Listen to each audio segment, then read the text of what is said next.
Hello, everybody. Welcome back for another episode of Doorknob Confessions. It's Gabby. Diane is on a little vacation this week, so I have my dear friend Kashira Whitelely here, and I'm so excited. She is also a coach, personal development guru. I hate that word, but it's kind of like appropriate, I feel like. Branding expert, fellow ADHD and also a girl living abroad, just like me. So we have a ton in common, and I'm really excited that you're here, Cash. Thank you so much for having me. Hi, everybody. I'm excited to be here. I was thinking about who I was going to invite on this week for a guest, and I immediately thought of you because I just, first of all, love you so much, and I feel like you have the best stories and the best kind of life. I mean, can you tell people what you're doing, where you're living, I'm living vicariously through you right now. You're literally the cutest. Thank you so much. So I moved to Mexico. I live in Tulum. I moved here just over a year ago. And God, where do I begin with my whole long story that you know? It's been a crazy few years. I had a health crash, turned my life upside down, and then as I just went into remission, I decided to come here and just pour myself into living the life that I really want to be living. And it does feel like a second chance in so many ways. It's tough sometimes rebuilding again, and the other side of, because it was like 7 years. I was sick for 7 years. It was gnarly. It was really gnarly. But yeah, so it's a crazy process that I feel like I'm in, coming out the other side and all of the nuances of that, but mostly just feeling so grateful and excited. And yeah, it's a real, I think one of the beautiful things about it is how little I take for granted, and how much just doing very normal day-to-day things and having normal things is incredible to me now.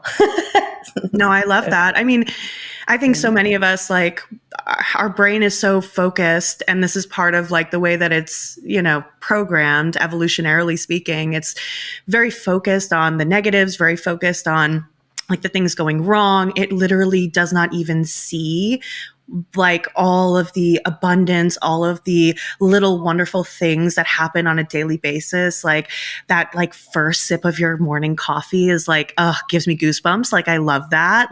It just doesn't allow you to focus on all these tiny little wonderful things, because it's always looking for what's the threat, what's the problem, what do I have, the thing I have to solve or do. If you've been in nervous system dysregulation chronically, I think that's something that's actually so real and so alive for me, and has been over this last year, is really trying to actively reframe that, even retrospectively, of looking back at my childhood or whatever else, and actually trying to actively look at it through the lens of all of the beautiful things that happened in my childhood and all of the ways that that I was safe and held or whatever. But your brain naturally will focus on the things that are a threat, the ways that your needs aren't met, the way that the traumatic events. And if there has been a lot of cause for that kind of survival state, then we can carry that forward. And I think that so much of I have Ehlers-Danlos syndrome, but the biggest exacerbator for my chronic health stuff is stress, and the biggest healer has been nervous system health recovery, which is also, I think, kind of part of what brought us together. Yeah, I mean, I was going to say that, like, you know, we found each other in the interweb space, you know, because we were both healing ourselves and working on our nervous system and repatterning our subconscious mind and, you know, reprogramming our brain after having difficult childhoods and different kinds of traumas and different things, you know, and, you know, even people might not realize that having serious health problems is a traumatic event. Like, it is a prolonged stress in your body and your brain. And so, you know, being able to talk to someone and actually who gets it is really, really great. And I can imagine, you know, one of the biggest things right now is that, especially in the US with everything going on, it's very, very, very crazy. It's a lot of people are literally on edge. They're suffering. And there's really no end in sight. And if your environment is not conducive to feeling safe because you're living in, let's say, a war-torn country, you're living in extreme poverty, you're living through a Trump presidency, not to get political, but, like, you know, I mean, it's very, very hard to create safety in the body that feels lasting. But it's also what's going to save you is, like, trying in the midst of a very, very stressful environment, wherever that might be for you, whether it's your childhood home or whatever, like being able to just work on tending to yourself, tending to, like, your nervous system stress responses, keep trying to bring it down as possible is, like, what will save you. And, I mean, I imagine living in, like, the mangroves and the jungle in Tulum, it feels just so unbelievably juicy in your nervous system. Like, when I was living in Bali, like, I, like, fucking loved it. And, like, I want to go back to live there for a period of time, because it's just being in that nature, being, like, so removed from, like, the busyness of everyday life, like, feeling really safe, like, just in the environment is got to be so healing. It really is. And particularly for me, like, the beach, like, you're pagan girly over here, but the beach is like my church. That's where I want to be. It's the most sacred place for me. It's where I want to be anytime I feel like I want to reconnect to something bigger than myself. And I actually, like, since I was a little girl, like, always used to say that I was going to live in the Caribbean, that I just wanted to live in the Caribbean. And, like, the Caribbean Sea is literally, like, my favorite place in the whole world. Like, being in me too. the ocean. Me too. I'm an ocean girly, like through and through. There are people who are like, oh my God, like, I hate the beach. It's so sandy. Or, like, I don't like the ocean. There's things in it. I am way more scared of, like, heights and flying. I feel so fucking grounded when I'm in the ocean. Like, I scuba dive. I don't know if I told you that. And, like, that is where I feel so at peace. It's so meditative. I can be 75, 80 feet down and, like, deep diving. And, like, all you hear is the in and out of your breath, the bubbles leaving the little, you know, your mouthpiece. Like, you just are floating. Like, nothing feels more safe and more, like, just healing than just being in that zone and being in the water. And I know there's, like, science behind it that, like, our bodies really respond to large bodies of water. Our nervous system really does. So I love that that's also, like, really potent for you. I saw recently as well that, like, swimming in the sea, you also, like, through your skin absorb, like, minerals. I don't know how much, like, the science backs it, but, like, and that you get kind of, like, your quota of XX minerals that also help to regulate your nervous system and your hormones. And I don't know what the science says, but my body says yes to that. Makes sense to me. We're just gonna go with it. I buy it. There. I buy it. I'll buy it. I believe anything. I believe anything I see on TikTok. Like, it's the TikTok is my, like, what Facebook is to boomers. What are we gonna do about it? Nothing. I get most of my information on TikTok. Just today, I was using it to make a collagen bone broth recipe thing. So, I mean, like, and to learn about what's going on in the world and to, like, figure out how to do, like, a cross stitch, which I'll never do, but it's nice to know how to do it. My best friend. have this ongoing joke where one of us will be like, so I read this article the other day, and the other one goes, saw a TikTok. And it's like 100. Accurate, though. Accurate as fuck. 100% true every single time. I think I read this article. So no, it was a video. It was a TikTok video. Let's be real. Like, when's the last time you read an article? Like, I can't even tell you that. I might see the opening of an article and think, I'm going to search this into TikTok. No, exactly though. Oh my God. I wonder if like, I have to imagine we're not the only ones. Like there's other people like us out there. If you're out there and you're like this, please let us know. When was the last time that you let yourself really have fun? I mean, really have fun. That pure, unapologetic, goofy, silly, adventurous kind of fun that you used to have before you became that responsible adult. Look, we all know you're reaching those KPOs at work, you're showing up to Pilates, you're taking care of your kids, you're doing that self-growth work, and all of that is great. But you also need to give yourself time to throw it to the wind and just play. That's just as important when it comes to creating a life that feels joyful and expansive. And that is what Camp Yūgen is all about. Camp Yūgen is the adult summer camp experience for women, by women. We are passionate about bringing women together in community to play, create, travel, and have incredible adventures, all while nurturing and healing the inner child. With curated, all-inclusive luxury trips around the world, Camp Yūgen will transport you to a whole new world, and all you have to do is show up. We take care of everything from breathtaking accommodations to gourmet food, exotic excursions, healing workshops, creative activities, transportation, and of course, pajama parties. Our next trip is coming up in May 2025 for our session in the south of France, and we would love to see you there. You'll be staying at a gorgeous 18th century chateau where you can live out your princess dreams and enjoying activities like daily yoga, breathwork, hiking, horseback riding, crafting, visiting local castles, eating chef-prepared meals, enjoying the pool in the sunshine with your new group of besties, and so much more. Give yourself the gift of relaxation and play and join us today. Visit www.campyugen.com/May2025 to book your suite and get ready for the adventure of a lifetime. That's www.campyugen.com/May2025. See you in France.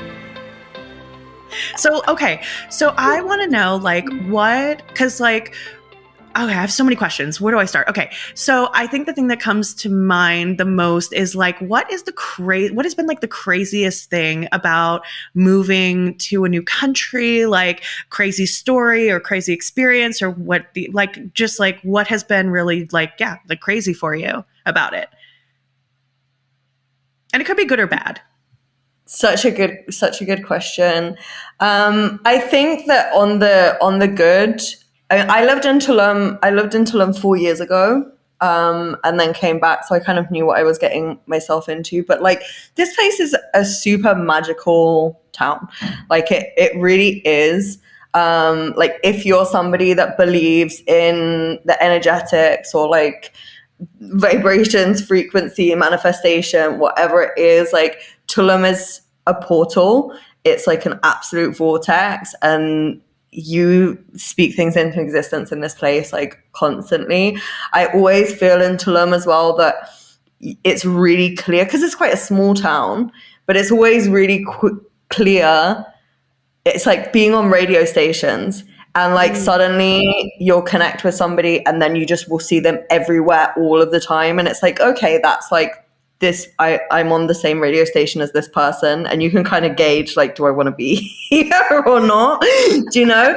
And then as you adjust, it's and I don't know, it really is I feel so grateful to be here. I know that Tulum now is this very sort of trendy touristy spot, and it's somewhere where a lot of people come to party or to whatever else, but it's become what it is, even though it's in the middle of nowhere, in the middle of the jungle, because it's a magnet, and it draws people in from all over. And at the end of the day, this is sacred Mayan land, and I feel so incredibly grateful to be here. And it really is a magical place. Like it's a Love stunningly that. beautiful place. It's a very magical place, and it will take you on, like, it's being in Tulum is like being in a medicine ceremony. Like, for as long as you're here, it really is. Like, this place is sacred medicine, which is intense. And you really have to learn to surf the wave, or you won't survive. Do you know what I mean? Like, No, I remember when you first got there, like the crazy shit that kept happening over and over and over and over. And you were like, I feel like I'm in the Tulum trials. Like, if I can survive these trials, like good things will happen to me. And it really is. And I believe that with Tulum, that it's like, number one, Tulum is somewhere where you are consistently faced with your attachment. Do you know? So it's like, if you come here with heavy attachment to anything, like to any outcome, I came here with the intention of like working and building up like my business and my finances, and like my laptop broke expeditiously right away. Do you know? Like, within a couple of weeks, right? Like, yeah, like it was like it's like, and again, not because you can't come here with goals, but if there's like an attachment behind that, and it's not coming from that place of like desire, abundance, whatever, when it's coming from that like attachment, that desperation, Tulum will remind you like how little you fucking need. Consistently and ongoingly. You know, it's a constant reminder. Yeah. And I also think that being in Tulum is it's somewhere that like it takes care of you. It gives you a lot. And it's kind of like the initial phase, those like Tulum trials, is a bit like, what are you going to do with it? Do you know, like what, you know, what are you going to do with it? Are you ready to receive it? And it is, you see a lot of people arriving here with intentions of staying long term and leaving within a week, being like, absolutely fucking not, like not doing this. And you see people stay but get absolutely lost in the hedonism of this place, and the kind of the underbelly, and the drugs, and the, you know, and the parties, and the, you know, like it can be very hedonistic. It can be very spiritual bypassy. Yeah. No, I've heard that, like, but I love how kind of you're saying like, you know, there are all these different kinds of almost like energetic tests to see like where your heart is gonna take you, where your spirit's gonna take you, you know, and it's kind of like these challenges. They're all asking you, what choice are you gonna make? Because every day we make all these choices, and every single choice that we make, from coffee or tea in the morning to, am I gonna talk to this person or not talk to this person? Like every single micro choice that you make or don't make, even not making, is a choice, right? So it's like going, okay, let's weed out the people who are not ready to receive whatever this vortex is here to give them. And like, then the other people, like, hey, we're going to give you what you need. You know what I mean? And I think that's beautiful. And I do believe that there are places on this planet that are just magical like that and do have that energy. And it's just wonderful to see you taking advantage of that. And like, you know, I just love that for you. And, you know, you spoke about something really interesting, which I wanted to touch on before we get into our confessions for this week. So two things that kind of go hand in hand, right? Like you mentioned in the beginning that a lot of people are afraid to start over, like start from scratch, to really burn it down, to build it back up in a different way. And I mean, I think all of us are, because at its root, it means like really challenging with the other part, which is like your attachments to things, your attachments to the way things are, to your life, to your physical objects in your life, to the people, whatever, your career. It really challenges you to let go of those attachments, right? Or like face them.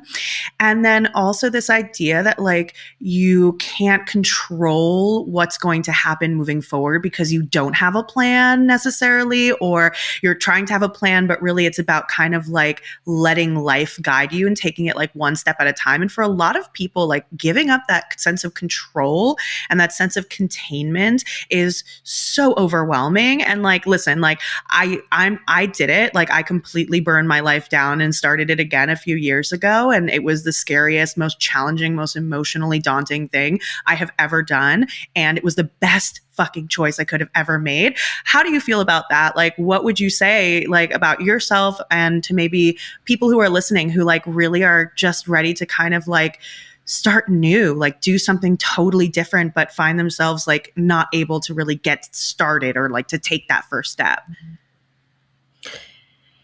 Well, I think, for the people that are really afraid to take that step, like I can speak to them the most, because for me, in all honesty, as much as I'd love to say that I just lay caution to the wind and took the leap, I fucking didn't.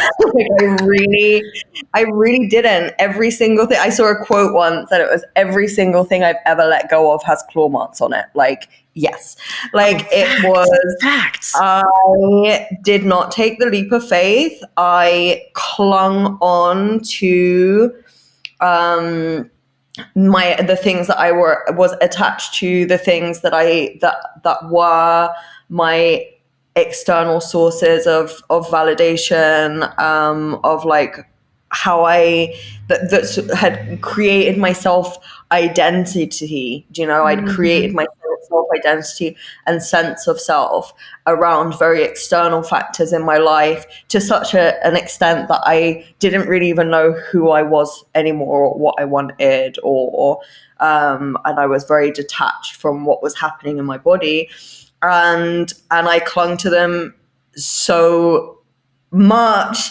that I burnt myself into the ground, literally, and I ended up in my chronic health burnout, but also a nervous system burnout, and a lot of dysregulation, because I was also doing bodybuilding and taking stuff to help me with that was also like dysregulating my hormones, right? So I feel like I got put on a massive like cosmic timeout. Like, felt like really.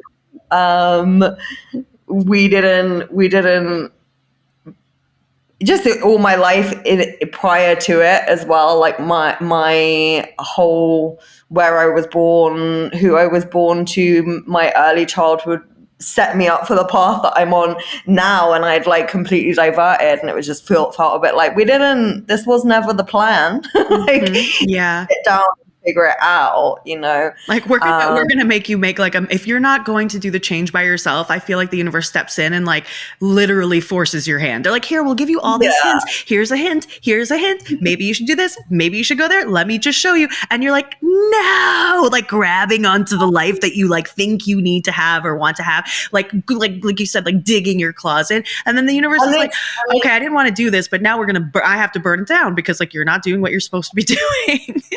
And it's very like any astro girlies out there, like I'm a 12th house Saturn, Jupiter in the 6th house, like it will be through my health. It will be like that kind of like karmic, cosmic, whatever. It's like you will be put on a physical timeout. Like that is the way that it's going to be. And 12th house moon as well. So I also like somaticize 12th house moon and Saturn conjunct. So like I somaticize what's happening for me emotionally, and what's happening for me, that stress, those like subconscious like ways of being. If I'm not dealing with them, if I'm leaving them in the unconscious, they will flare up physically. It will, it will happen. And it happens quick, I was wondering if like you're comfortable sharing a little bit about like what the health scare and kind of like what happened to you, if that's comfortable for you to share. Like what happened? Yeah, of course. So I got sick for the first time when I was 12.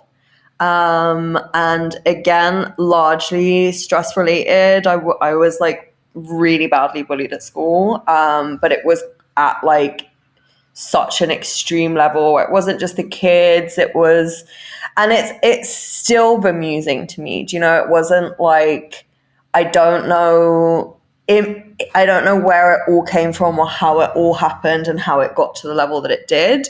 But there were so many different factors involved.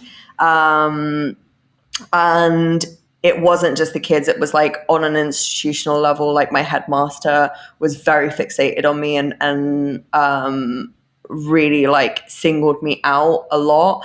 Wow. And I really just, I could not, like, I just always had eyes on me. It was then like, because of that, it was also branched out into parents, and people weren't allowed to be my friend, or it was just like I was under constant scrutiny. And I would say that like a big part of it was also like very like slut shaming.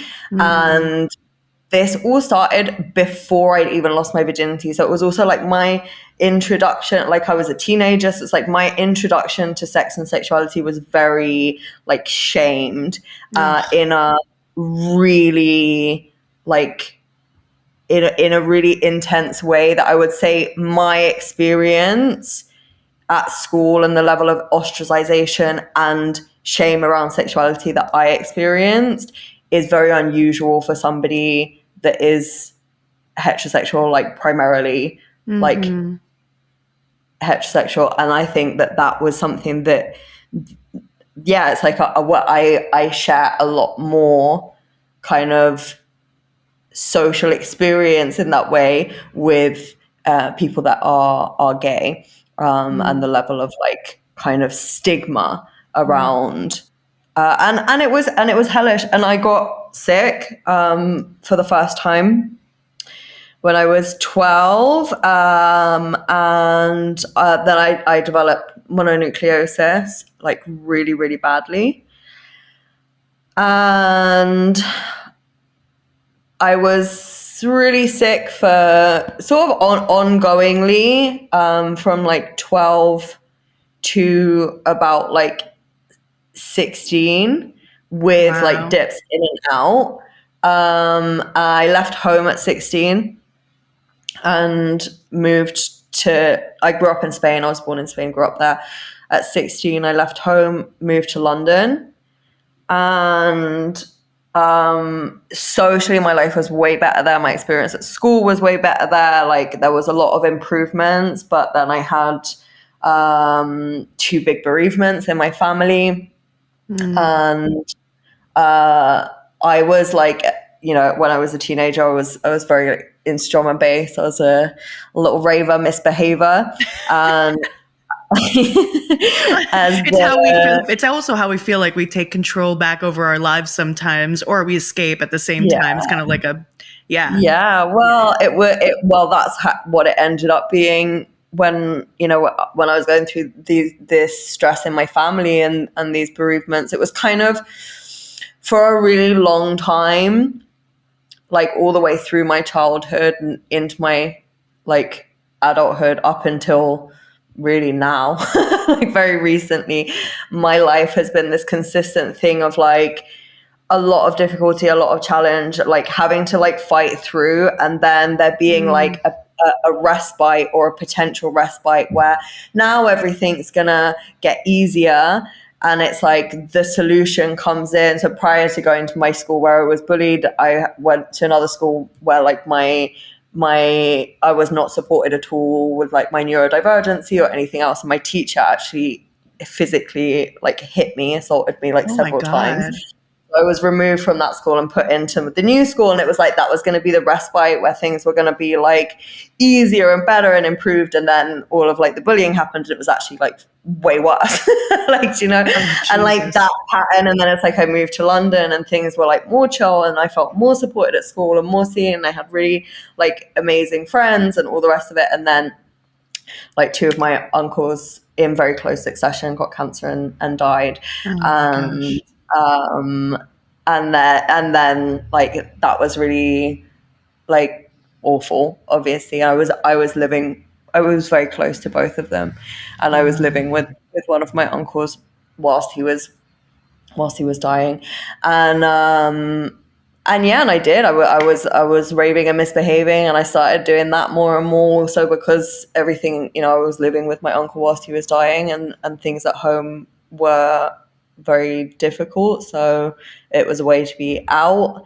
And Yeah. I started taking a lot of drugs, and it's not a great thing for somebody with a chronic health condition. Like it doesn't do wonders for the Really? body. So I had another pretty big health crash at like 17, 18. And I was like bed bound for like 3-4 months. Like I couldn't even. Wow. But at this point, there was still no, like, so this kind of, these health issues were prolonged, but they could not figure out what was wrong with me. I have so many different random symptoms, and actually like every health crash has been kind of different, and there's like a different area. So initially I had, like I say, I had like that mononucleosis, and every time I had a flare up, I would have like tonsillitis, chest infections. I've always been prone to digestive issues and like vomiting. But I had like chronic pain. So they thought I had an autoimmune disease and they were kept testing for that. And all of my test results came back normal, tale as old as time. Yeah. And that was ongoing. And then I had my health crash. Then so I came out of that health crash like 17 to 18. I was sick for a good year and a half. And then started to level out and go into remission, went through sobriety, got into fitness. And I kind of chanted along like my early 20s. Like, I would say that I've always had to manage my energy, and I do need to be mindful about what I'm eating. Exercise is really important for me and my well-being, and my particularly around like the chronic pain side of things is eased massively with exercise. I went into physiotherapy when I was like 22, and have worked with like osteopaths, and that always helped a lot. Like, because I got so into fitness, I realized how much misalignment there was in my body, and that I've got like some real like oddities. One of my physiotherapists, one of my first physiotherapists that I started seeing when I was 2, I remember the first time. He was great. He was from New Zealand, really funny, and like, this sounds mean, but it really wasn't. It was in such good humor, and he was really great. But in one of my first ever like assessments, he just like, I remember him just walking a circle around me and looking at like my posture and everything, and he was just like, you're a bit of a freak, huh?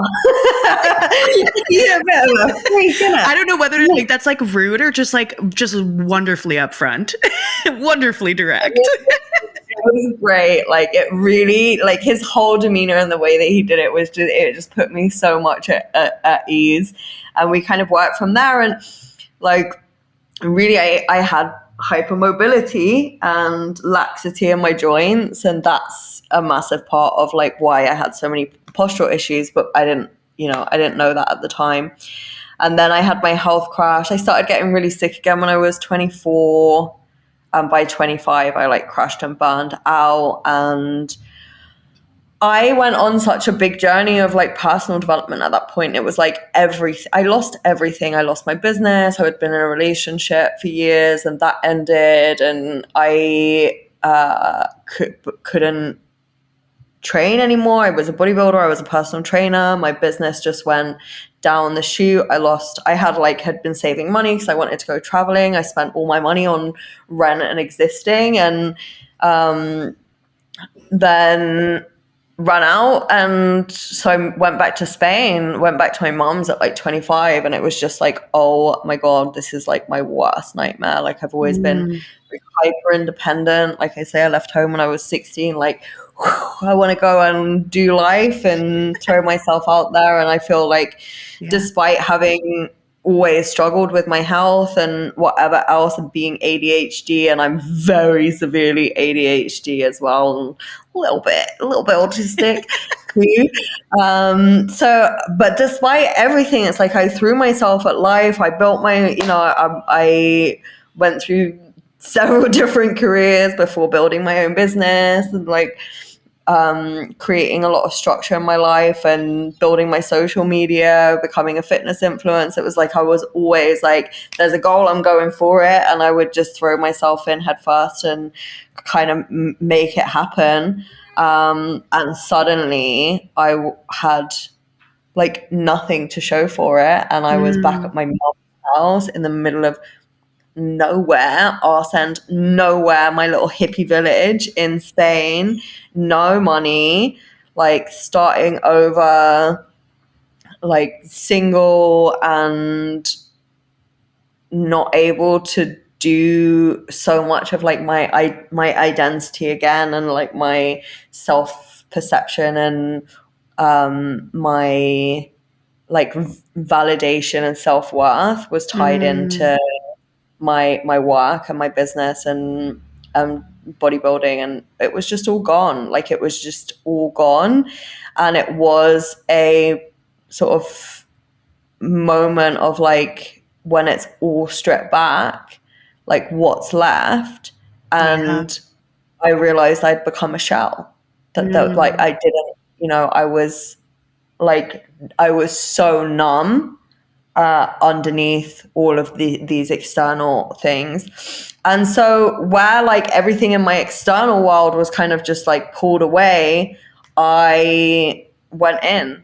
Like there was the only way to keep making progress and throwing my self inside succeeding at something was to like go in and start working on my personal development. I went through like a spiritual awakening, blah, blah, blah, blah, blah. And that went on for years and years and years.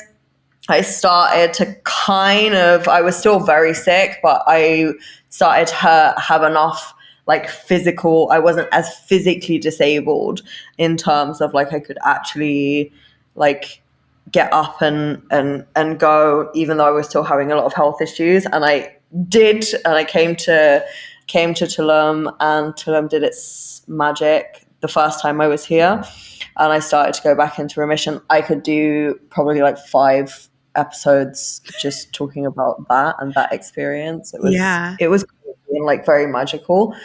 I feel like I owe this place my life in so many ways. And I went into remission whilst I was here, but I had so much like life admin and things to figure out like on the other side. And I had gone into remission, but like, again, there's a recovery from recovery. Do you know what I mean? It's like, truly actively sick. When you're actively sick, you're just trying to get better, and that's all that there is.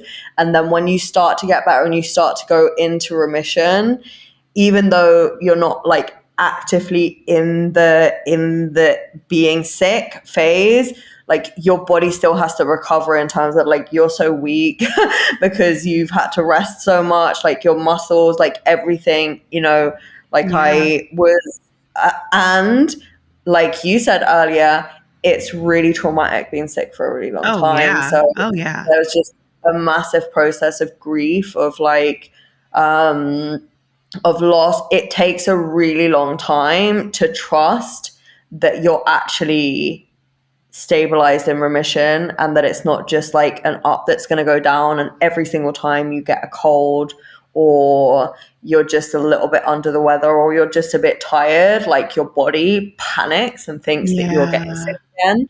And when I left Tulum the first time I was here, I made kind of a vow when I left that I was going to go home and figure out what was actually wrong with me, like what actually was going on. And so I went back to Spain, and by this point it's like nearly like 20 years of health problems without answers. And I went back and sort of started on that journey. I got diagnosed with ADHD, which made a lot of sense. And actually, going on medication helped a lot with my chronic health condition. But this whole process was so long, you know. Yeah. So it's like I Yeah. got back, and then like the process before I got diagnosed was nearly a year, and then my doctor was incredible. But then finding the right medication for me and the right balance was like another kind of year. And so by the time I hit like 3 years back in Spain, I still really wanted to come back to Tulum, and I still hadn't quite gotten to the bottom of everything. I had like my diagnosis of ADHD. I'm not diagnosed with autism, but like I'm pretty sure, but I'm okay. I feel fine with my self-diagnosis. I don't really feel like I need that. But it was like Yeah. there's obviously still more to the story that I didn't understand.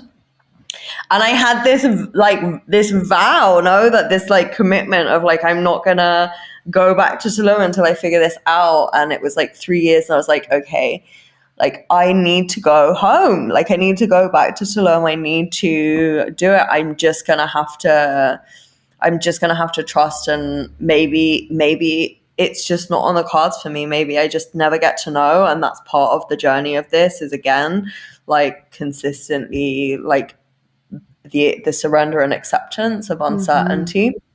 And I booked my flights back, and the week after I booked my flight, I was diagnosed with Ehlers-Danlos syndrome.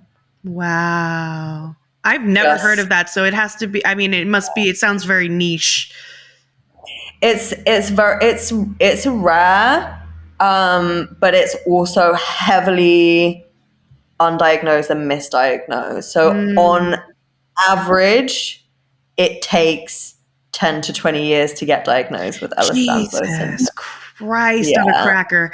No, I mean, like yeah, to go through that for like 20 years plus, I mean, it's crazy. hell. And like, I look at you and like, I, first of all, have so much admiration for you and so much like deep, deep, Thank profound you. respect for the kind of person that you are, given everything you've gone through and the Like, tremendous amount of stress and trauma that you've experienced in your life in all these different ways. And, not just the health, but, I can't even imagine like having two uncles you're close with, you're living with one of them, you're watching them suffer with cancer, pass away really quickly one after the other. Leaving home at 16 is not a small thing either.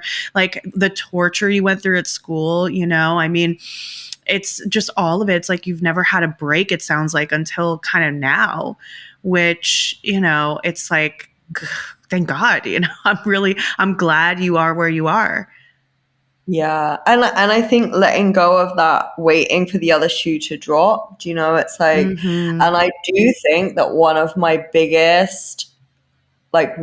biggest reasons that I've survived like to this point has been like delusional optimism. And every Mm. single time I have that respite of like things are going to get better, like part of the reason that it was so crushing is because I would always go in with that like delusional optimism of like everything's going to be different now and it's going to be better. So like that double-edged sword of it, that's why it was so crushing. But at the same time, it's kept me like from offing myself, No, I mean, frankly. for real though, for So, fucking like, real, because like I'm the same. I have this like Delulu like sense of like, oh, everything's gonna work out. It's all gonna be okay. I'm okay. Blah, blah, blah, even in the midst of like the craziest chaos. But I think that also speaks to resiliency, right? And it creates a level of exactly what I was resiliency thinking that lets you about. survive. If you literally were like, okay, fuck it, like I just, I'm gonna lay down and just like give up, like you would not be here. I'm pretty sure today. So it's like, if anybody, if you're you're listening and this like resonates at all, like please know, like be DELULU, and maybe you'll get let down, and maybe you'll have like a heartbreaking realization that maybe things are like you have to change in a different way, or something has to grow in a different way, or you might have to, you know, move around and adjust and whatever. But like stay DELULU. It's a nice way to like kind of cushion a little bit of the hardest shit that you're going to go through, you know, in the sense that like even like I've said to myself, like everything happens for a reason, even the like worst things. And I'm not saying that they should happen to you or that whatever, but like it all leads you on a path I'm pretty convinced you're supposed to be on. Like I'm like 99% there, that like no matter what it is, it's like what is the lesson from this? What is the thing I can take away from this? How can I use this? Like post-traumatic growth, right? It's like, how can I take this and use it to grow or get what I want or be the person I want, whatever. There has to be a flip in everything. Do you know what I mean? It's like it's like what I love that post-traumatic growth. You know, it's like the again, the human tendency to focus on the threat, the negativity, the difficulty, the challenge, especially when you've been in trauma for a prolonged period of time. But if post-traumatic stress exists, then post-traumatic peace must exist too. Do you know, there has to be a flip to everything. And I think for anybody that's in that like real rock bottom phase, I will never forget having this conversation with my mom, and like a conversation that saved my life then and ongoingly ever since. And I think I was 17 and I dropped out of school. My mom is like a super academic, incredibly intelligent woman that puts a lot of importance on education and has done in her own education. And I had got so sick that my mother, that values education as much as she does, was the one that said, like, she turned around, she was like, honey, I think you need to drop out of school. You know, wow. Like, I think you need to leave school and you need to take some time to just recover. And what you're doing is getting healthy, and that's it, with no extras.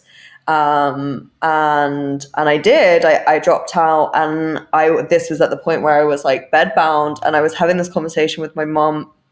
I'd already left home. She came over to visit, and she was sitting on the end of my bed, like I can literally like see it. She's sitting on the end of the bed. I'm in bed, like absolutely miserable, like so sick, so unwell, and barely able to walk. And I had this conversation with her, also knowing that like I'm my mom's like most precious thing in the whole world, and that if anything happens to me, it would absolutely destroy her. And I just had this conversation of like, I need you to know, and I need to prepare you that if this is the rest of my life, I don't want it, and I'm not going to be here for it. You know, like I don't want to hurt you, but I need you to be prepared for this reality. Like, I will not stick around to live like this. There's just no way. And she was so calm exteriorly, although I'm sure she wasn't internally. And she just like, I think she like put her hand on my leg or on my hand, I can't remember. She put her hand on me and she said, well, let's try something different first then.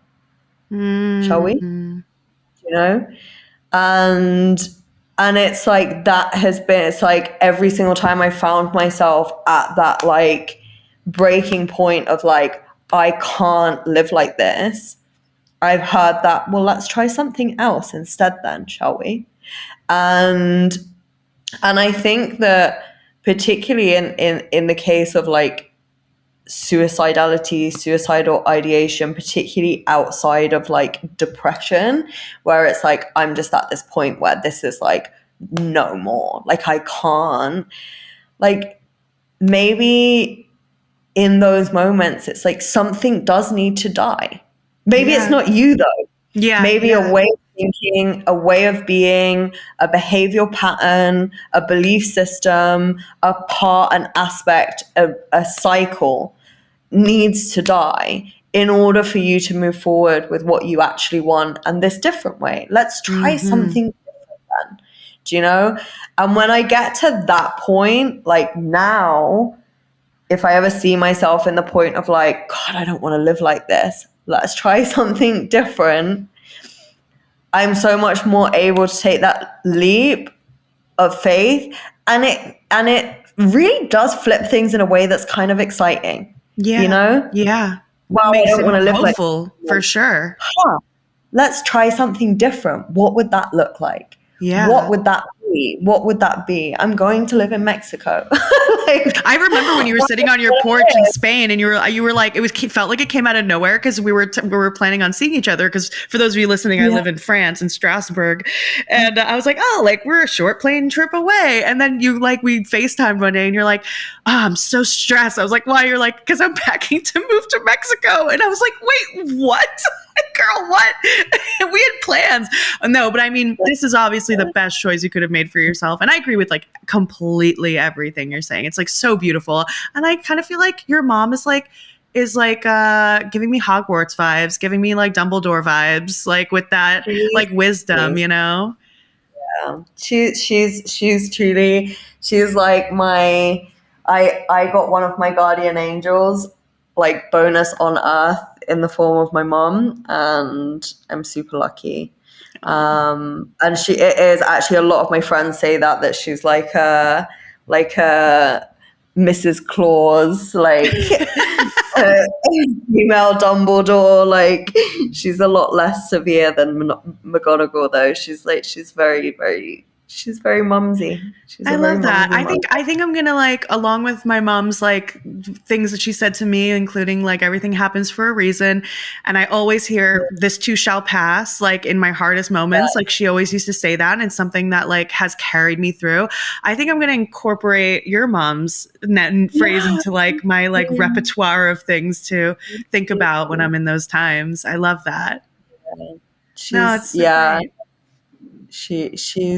She has been like such a blessing in all of it. Oh, I love that. Sure. Are you tired of feeling stuck in cycles of anxiety, depression, or self-doubt? Traditional therapy just not giving you the breakthrough that you deserve? I've been there, and I know how frustrating it can be. It's time to heal from the inside out with the Infinity Program, the ultimate online program for nervous system healing and subconscious reprogramming. Created by a survivor and expert in trauma healing, this self-paced journey uses proven methods like somatic healing, mindfulness, inner child work, and nervous system repair to help you transform your mind, body, and soul. Say goodbye to old patterns and hello to a life of peace, confidence, and self-love. Visit www.omtherapycoaching.com/store and click Infinity to start your journey today. That's www.omtherapycoaching.com/store and click Infinity. And for a limited time, just because you're listening to this podcast, you can get 10% off. Just use the code podcast at checkout. It's time to reclaim your happiness. Your future self is waiting. Guys, I am not a lawyer, and I am not going to pretend to be, but I do run a really, really profitable coaching business with lots of things like retreats, one-on-one mentorship, group programs, online programs, and much more. So it's really important that I protect myself with the right legal documentation. That's why I go to Coaches and Company. They have easy-to-read, lawyer-created contracts without the law firm price tag, perfect for solo entrepreneurs and people just starting out in their business. You can customize templates and use them over and over and over again with confidence that your business is protected. So if you are a service provider or a coach and definitely not a lawyer, visit www.coachesandcompany.com/ref/confessionspod today to get your contracts in order. Or just go ahead and click the link in the show notes and it'll take you right there. All right. Well, let's do like at least one or two little confessions before we wrap up because I mean, that's the name of the show and I want to make sure we do I'm a that. yapper, girlies. I'm sorry about it. Both. I mean, like people should listen to our FaceTime conversations. It's chaotic and amazing, and we talk for hours. But I thought this would be fun. So let's see. I have a few here. Okay, I think this one's pretty funny. And also like brings into the question, is it manipulation? You know? Okay. Okay. So I've been married. This is the confession. I've been married for going on 30 years. So a long time. Many, many years ago, I realized that on the weekends, if I got up in the morning and did whatever I needed to do, like make breakfast or take care of the kids or clean, my husband would just like stay in bed all day and watch TV. If I wanted to take the kids somewhere or suggested we go shopping or hiking or hang out with friends or literally anything, my husband would say he's worked hard all week and he just wants to relax. So we do nothing all weekend long. But if I started the morning by having sex with him, shortly after we were done, he'd get up, take a shower, and be ready to go conquer the world. So if I want to have a lazy day at home, I get up and do whatever I want. But if I want to go do something or have him like be up and ready for the day, I have sex with him first thing in the morning. I know I'm intentionally manipulating him and I don't actually care because I feel like he's getting what he wants and so am I. So how do you feel about that? I mean, I get it. Yeah. I mean, okay, like, I guess in an ideal world, an ideal situation, we have like an open conversation about this thing that we've noticed, about our partner, and we have like a discussion about it, and that's a part of like what works for you, what works for me, and like, yeah, but I guess she's kind of recognized what works for him. maybe like okay, like and maybe like I know people like I work with couples now. It's something I've been doing the last 2 years, I think, which I didn't start out doing. But I notice that sometimes people just have like, there are some folks who just are not good communicators or they just can't have that conversation or it doesn't like land or just like, it just like goes over their head. Even if one partner communicates pretty clearly, hey, like I would like to do more of this or like, I would like if like, like what can we do to get you motivated to like, seize the day or whatever. And like sometimes girl, you've been married 30 years. You know how your husband works. Like do it. If it works for you and he's not upset, I feel like it's like the kind of manipulation that like, I don't know, you can't really get in trouble for it. I think it's okay. Well, like, is it even, I mean, I guess like, what does manipulation mean to you? Do you know what I mean? Because I guess to an extent, she's manipulating an outcome, but it's not so nefarious. Do you know what I mean? It's not like it's not so nefarious.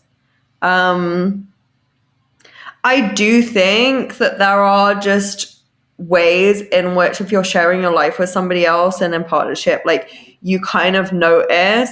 I wonder if sex wasn't in there and related to this, if we'd even like question the kind of like manipulation. It's like if I notice that my partner just does better in the day if I bring them a coffee first thing in the morning to bed, then and I just do that, like would it even be seen as manipulation or would it be seen as an act of service? It's just like being like noticing what the person needs and like showing up for that, Yeah, like if I know, like even for myself, right? It's like I know that if I set out like a workout outfit that like I like and that I feel good at, if I set it out the night before, I'm way more likely to get up and like do yoga. Do you know what I'm saying? Mm-hmm. Like at what point is it like a self manipulation or is it like setting yourself up for like a good outcome, a good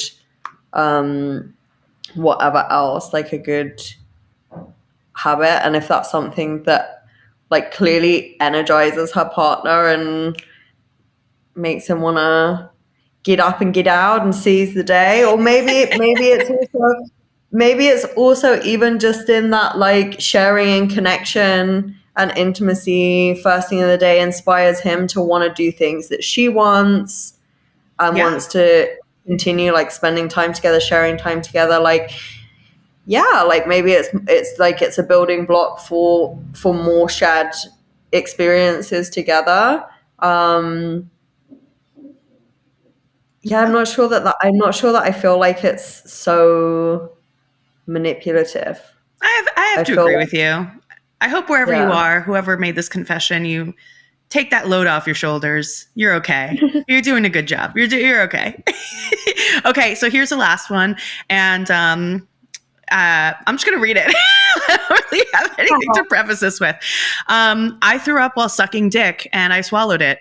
I was on my knees giving it my all when I puked in my mouth. I really didn't want to stop, so I swallowed and kept going. Absolutely worth it, but I will take it to my grave. Thank God this has never happened to me. I think I would be mortified, or if I like shit my pants, in front of like somebody, I don't know, like those are like, I think probably like two of my biggest fears. But this would be, I think I would swallow it too. I think I would just pretend like it didn't happen. 100%. Like if I found myself in that situation and swallowing it and taking it to my grave was an option, that's what we'd be doing. Yeah, definitely. That's what we'd be doing. I hope he didn't even realize. Like I hope she just like completely skated on by, and she was and like, he had fun. Was like, yeah, amazing, wow. Like I read another one that it was someone who actually ended up projectile vomiting everywhere. And then, like, she just quietly packed up and left. Like, it's just awful. I feel so bad. Yeah, that would not be my finest moment. No, but you know for sure. what? I do think that, like, to a level and to an extent, like we're grown adults and things, we're human beings. Things happen. Sometimes not ideal, and like. You got to roll with life, baby. You got to roll with life. I had a friend of mine. Roll with life. Oh yeah, and like, and just you got to be able to. I think like if you're sharing with somebody in that way, then hopefully it's somebody that's also gonna help to ease any shame in situations that arise that are less than ideal, rather than somebody that's going to fuel it and make you feel worse about it, 100%. 100%. And on that note, that's our show. It's been so fun having you, Cash. I love you. I'm so glad. I love you so much. Oh, I love you. And I'm just really glad we got to chat. Thank you for sharing like all about your journey and all of your like little golden nuggets of wisdom. We're really grateful to have that. And I'm grateful to have you. And enjoy Tulum as I sit here in the freezing winter Strasbourg weather. And hopefully I'll be out there soon to frolic. Yes, please. Is there anything like going on that you want to let our listeners know about that you're doing, or where to follow you? Come follow me on social media. I'm Consciously Cash on Instagram. I'm planning a whole lot of shit at the moment, but I'm also just taking a little self-regulation break currently. And yeah, but I'm hoping to launch something in the springtime, in Aries season, and I'm kind of preparing for that. So come hang out with me on social media, and I might actually start posting again. Soon. There you go. And it's Consciously Cash, Cash with a K. Anyway. So Cash with a K. I'll put in the show notes for everybody. But thank you again, girl. And thank you guys for listening to another episode of Doorknob Confessions. We'll be back next week with Diane for our regularly programmed scheduled program. I always mix up my words. That's my ADHD. And until then, stay classy. All right, guys. See you soon.